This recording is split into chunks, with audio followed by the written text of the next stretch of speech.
Hello, all you lovely people, and welcome to another Daily Dose. Today I'm going to be talking about another tool that we can use to strengthen ourselves in the Lord, and it's a tool called 1000 Gifts, which I've unashamedly stolen from a book with the same title written by a lady called Anne Voskamp, if you're English, or Voskamp if you're Afrikaans, and in it she describes the power of gratitude and the power of thanksgiving, especially in our relationship with God.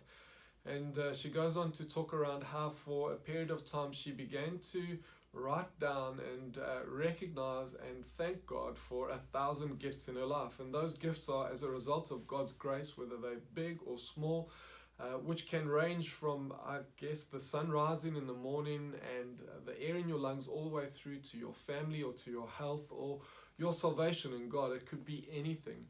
And she describes the power of that process of taking some time to recognize 1000 of these gifts and how it came as a catalyst to draw her closer to God and to come and essentially change her life. And so towards that end, gratitude is enormously powerful. And so we see Jesus constantly thanking his Father in heaven. We see Jesus recognizing the one leper that comes back and thanks him. And we're called ongoingly to come and thank God. And so even in Psalm chapter 9 verse 1, where it says, I will give thanks to the Lord, I will recount all his deeds. It's a call for us to embody the same practice of thanking God, of embracing an attitude of gratitude.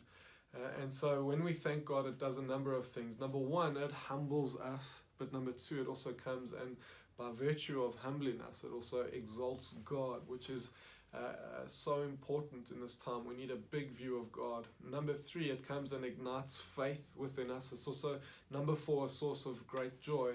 And number five, it's a great way to combat a victim mentality that one might embrace or unwittingly fall into, which is so important in this time. Guys, we can't come and present ourselves as victims.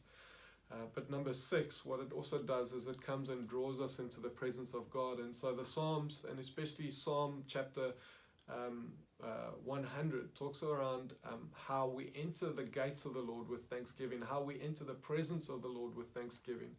And so if you've got a theology of God that says he's good, that he's a good God and that he's good all the time, it's a reminder that the only appropriate way that we can actually enter God's presence is with gratitude, with an attitude of gratitude, recognizing all that he's doing and all that he has done for us.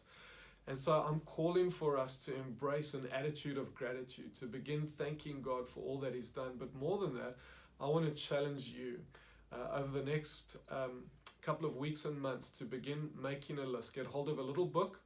Set it aside as your 1000 gifts and to begin with number one and start accounting for things that you're grateful for, little gifts that God has given to you, whether it's the moon shining down on your pillow at night or whether it's the sun rising, whether it's your health, the air in your lungs, the blood coursing through your veins, whether it's the food in your fridge, whatever it might be. I want to challenge you to start that list and over the next couple of weeks and months to come and cultivate an attitude of gratitude. Thanks for watching. God bless.